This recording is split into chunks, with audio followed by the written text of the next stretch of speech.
4 महिन्यामध्ये जर आपण कंटिन्यू केलं तर 1,28,000 नामस्मरण आपलं पूर्ण होते, लाखोळी एक पूर्णपणे तयार होते। तर अशा प्रकारचं हे नामस्मरण करण्यासाठी सरळ आणि सोपी पद्धत काढलेली आहे। लहान लेकरासाठी तर अतिउत्तम आहे। लहान लेकराला आपल्याला त्याला संस्कार द्यायसाठी, त्याला लवकर उठून नामस्मरण करायसाठी हे त्यांना जरूर तुम्ही द्या।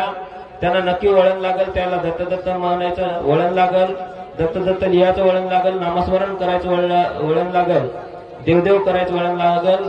लहान लेकरासाठी तुम्ही नक्की घ्या आणि सर्व ज्याला कोणाला लिहिता येत असेल त्यांनी सर्वांनीच घ्यायचं आहे तसं तर, पण लहान लेकरासाठी अतिउत्तम आहे। आणि लाखोळ्या सगळ्याला करावं लागतं। आपण उगा नाम घेत आहोत, आपण गुरु करताना नाम घ्यायलो, पुन्हा आता बऱ्याच भक्तांना नाम पाठ नाहीत, मग काय करायला